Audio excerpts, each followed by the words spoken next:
রাজপুরের রাজকুমার লাবণ্যের উপহার প্রত্যাখ্যান করলেন? তাহলে কি রাজকুমারের এই বিবাহ নিয়ে কোনো দ্বিমত আছে?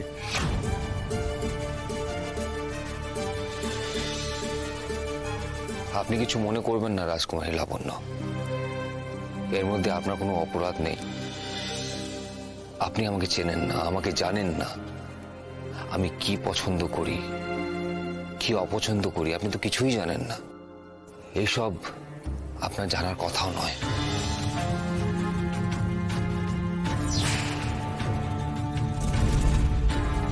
রাজকুমার বিক্রম, আমার কন্যা ভালোবেসে তোমার জন্য এই উপহার নিয়ে এসছে। ক্ষমা করবেন মহারাজ, যাকে আমি অন্তর থেকে ভালোবাসি না তাকে আমি গ্রহণ করতে পারবো না।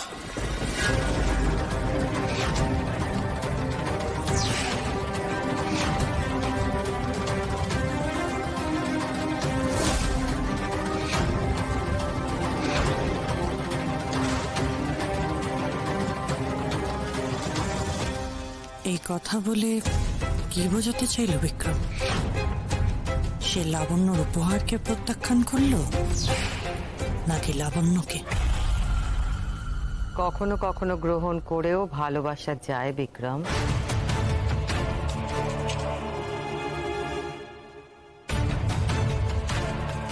রাজকুমার বিক্রম, আজ তোমার কাছ থেকে এমন ব্যবহার আমরা প্রত্যাশা করিনি। ও দিদি, তুমি কঙ্কা, যুবরাজকে এমন করে বলো না। হতেই তো পারে উনি তরবারি হাতে তুলতে পছন্দ করেন না।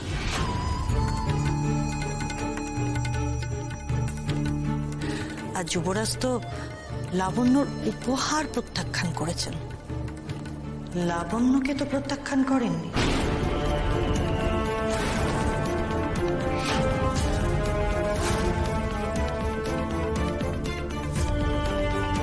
মহারানী যথার্থই বলেছেন, রাজকুমার যা পছন্দ করেন না তা নিয়ে তাকে জোর করা অনুচিত।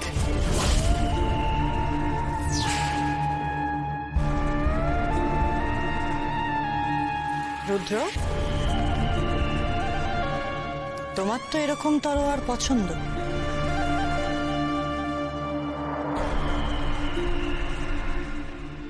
না, আজ থেকে এ তরবারি তোমার।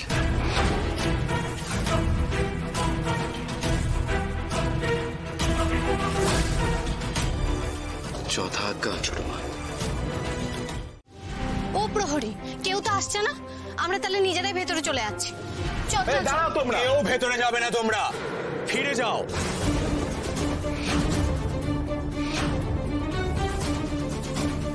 কিন্তু কেন? আমাদেরকে তো অনুমতি দিয়েছিলেন।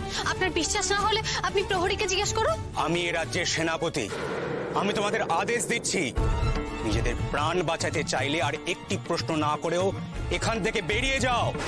তোমরা জানো না এই রাজ্যে বেদেদের প্রবেশ নিষেধ? এ আপনার অন্যায় আদেশ।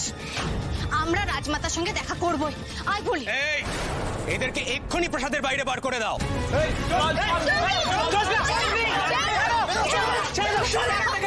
রাজমাতার সাথে আমাদের দেখা করতেই হবে, খুব প্রয়োজন আমাদের। হাত জোড় করছি আপনাদের সবার কাছে, আমাদেরকে একটা বার রাজমাতার সাথে দেখা করতে দিন। যাচ্ছি যাচ্ছি, আমরা চলে যাচ্ছি, চলে যাচ্ছি, কিন্তু দয়া করে আমাদের শাস্তি দেবেন না। আপনারা কিন্তু অন্যায় করছেন। আপনাদের কথার কোনো দাম নেই নাকি? কিছুক্ষণ আগে আপনারাই আমাদেরকে অনুমতি দিলেন, আর এখন আপনারাই আমাদেরকে বের করে দিচ্ছেন। এই আর একদম বেশি কথা নয়, না হলে চরম শাস্তি দেবো। বেরিয়ে যাও এখান থেকে। ভায়া, যেভাবেই হোক এই আশীর্বাদ আটকাতে হবে, মিলে পরবর্তীকালে আরো বিপদে পড়বো। তখন বড় মানে কিছুতেই বোঝানো যাবে না। ইচ্ছে ভালো আমরা কি অচ্ছুত? আর যাই করুন, দয়া করে আমাকে ছেড়ে দিন আগে, আমি এর মধ্যে নেই, বিশ্বাস করুন। আমাদের যেতে দাও।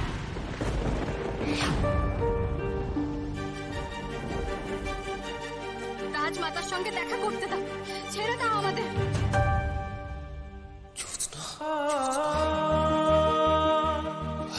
বন্ধু, এ তো জ্যোৎস্নার কণ্ঠস্বর। না না বন্ধু, জ্যোৎস্না কি করে এখানে আসবে? জ্যোৎস্না নয়, গ্রামবাসীরা চিৎকার করছে বোধহয়। তাছাড়া আজকে তো প্রাসাদে অনেকে এসেছেন বাইরে থেকে। না ভাইয়া, আমার মন বলছে জ্যোৎস্নারই কণ্ঠস্বর। তবে কি জ্যোৎস্না এখানে এসছে? আমাকে এখনই গিয়ে দেখতে হবে, আমাকে দেখতে হবে। বন্ধু বন্ধু দাঁড়াও বন্ধু, এখন আমি কি করব? বন্ধু দাঁড়াও বন্ধু। আমরা রাজমাতার সাথে না দেখা করে কিছুতেই যাব না। আমি আপনার সামনে হাত জোড় করছি, আমাদেরকে দয়া করুন। শোনো, তোমাদের কি কোনো কথা কানে যায় না? আমাদের হাতে কিছু নেই, আদেশ পালন করা আমাদের ধর্ম। আপনারা অন্যায় আদেশ পালন করছেন। শোনো, তোমাদের জ্ঞানের কথা শোনার আমার কোনো সময় নেই। না বিক্রম, কোথাও যাবে না তুমি। তোমার আশীর্বাদের সময় পেরিয়ে যাচ্ছে, আর তুমি এখনো প্রস্তুত হওনি। তুমি বোধহয় ভুলে গেছো এর সঙ্গে বৌদিদির মান সম্মানের প্রশ্ন জড়িত, এর সঙ্গে দুই রাজ পরিবারের সম্পর্কের প্রশ্ন জড়িত। কোথাও যাওয়া হবে না তোমার। পিসিমা, পিসিমা শোনো, আমি শুধু জানতে চাই কারা এসেছিল প্রাসাদে। আমি কোলাহল শুনতে পেয়েছি। কিছু অবাঞ্ছিত মানুষ রাজপ্রাসাদে ঢুকতে চাইছিল, তাদের বের করে দেওয়া হয়েছে। আর ওসব নিয়ে ভাবনা চিন্তা করার তোমার তো কোনো প্রয়োজন নেই কুমার। নিজের কক্ষে যাও, প্রস্তুত হও। অশোক, নিয়ে যাও রাজকুমারকে। অবাঞ্ছিত মানুষ? এই নিয়ে তোমাকে বহুবার বললাম আশীর্বাদের জন্য প্রস্তুত হতে কুমার। শেষবারের মতো বলছি, দাঁড়িয়ে থেকো না, যাও